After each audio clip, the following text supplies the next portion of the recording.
चिवडा घेतला खाण्याकरता. ज्यावेळेस ते खाण्याकरता घेतलं, खाल्लं महाराज, पोटही भरलं, त्याच्यानंतर पाणीही पेलो, परंतु परिणाम असा दोघालाही संघच उलट्या व्हायला लागल्या गणेश महाराज या ठिकाणी. कारण की हे जे कल्पित नाही महाराज, जीवनावर घडलेली सत्य घटना आहे.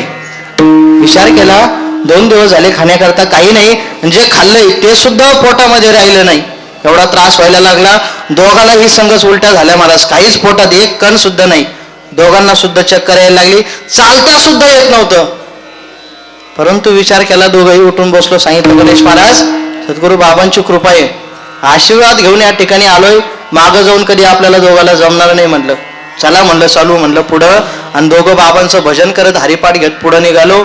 तर एक रस्ता लागला, नवीनच गाव संपलं, जंगलही संपलं, रस्ता लागला आणि एक माणूस 4 व्हीलर गाडीमध्ये त्या ठिकाणी आला. आमच्या जवळ येऊन विनंती केली, म्हणे महाराज, त्याच्या हिंदी भाषेमध्ये त्याने सांगितले, महाराज मेरे बेटे का आज जन्मदिन है म्हणे, आणि मेरे बेटे के जन्मदिन के अवसर पर मेरे अंत्य करने में एक इच्छा है म्हणे. क्या? किती साधु को मेरे हाथ से भोजन खिलाना है म्हणे, मेरी इच्छा आहे म्हणे, शुद्ध अंत्य करणे से मेरी इच्छा आहे. असं सांगितल्यानंतर महाराज, आता आम्हाला अतिशय आनंद झाला. काही खाण्याकरता नाही, आता तरी सद्गुरू बाबांची कृपा झाली म्हणून खाण्याकरता ते अन्न घेतलं, एवढं प्रसन्न वाटलं.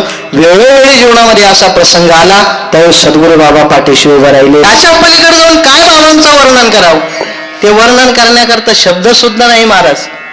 एक काळ असा होता, आळंदीमध्ये शिक्षण घेण्याकरता आई वडील सोडायला नव्हते येत, बाबा येत होते. बाबा एखादी लेक तिच्या माहेरी आली, आई पिशव्याच्या पिशव्या भरून देते. सद्गुरू बाबांनी आळंदीला जात असताना स्वतःच्या हाताने जिरे भरावे, स्वतःच्या हाताने तेल द्यावा महाराज.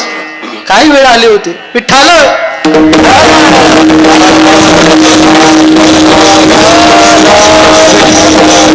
जीवनामधला तो क्षण कधीही विसरू शकत नाही, एवढे सद्गुरू बाबांची कृपा आहे. गुरुची